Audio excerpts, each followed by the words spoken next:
Israel's Lebensraum master plan for Gaza, borrowed from the Nazis' depopulation of Jewish ghettos, is clear. Destroy infrastructure, medical facilities, and sanitation, including access to clean water, block shipments of food and fuel, impose telecommunications blackouts, unleash indiscriminate industrial violence to kill and wound hundreds a day, let starvation and epidemics of infectious diseases, along with the daily massacres and the displacement of Palestinians from their homes, turn Gaza into a mortuary. Israel has killed or seriously wounded close to 100,000 Palestinians in Gaza, almost 1 in every 20 inhabitants. It has destroyed or damaged 60% of the housing. The safe areas to which some 2 million Gazans were instructed to flee in the south have been relentlessly bombed with thousands of casualties.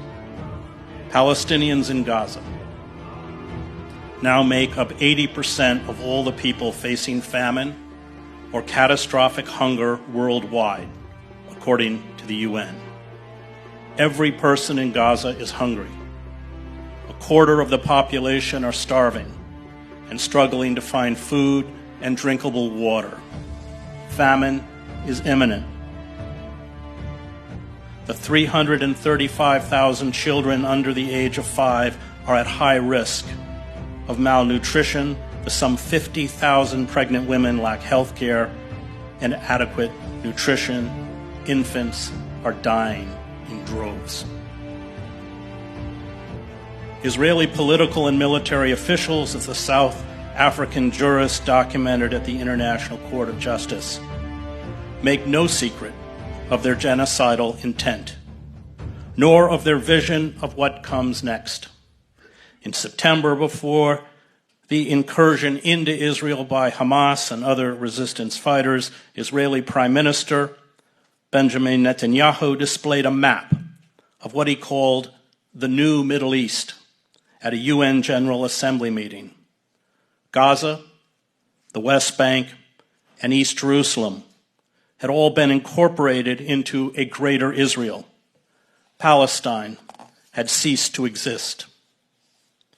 The Palestinians are being forced to choose between death from bombs, disease, exposure, or starvation, or being driven from their homeland. There will soon reach a point where death will be so ubiquitous that deportation for those who want to live will be the only option. Israel is lobbying countries in Latin America and Africa to accept Palestinian refugees.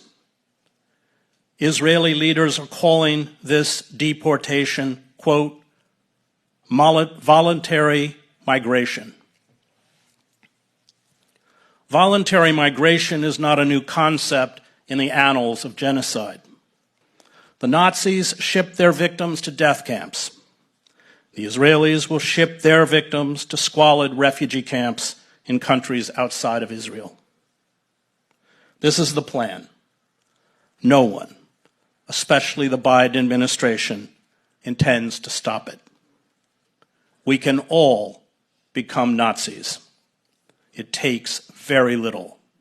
And if we do not stand in eternal vigilance over evil, our evil, we become, like those carrying out the mass killing in Gaza, monsters. Perhaps the saddest irony is that a people once in need of protection from genocide now commit it.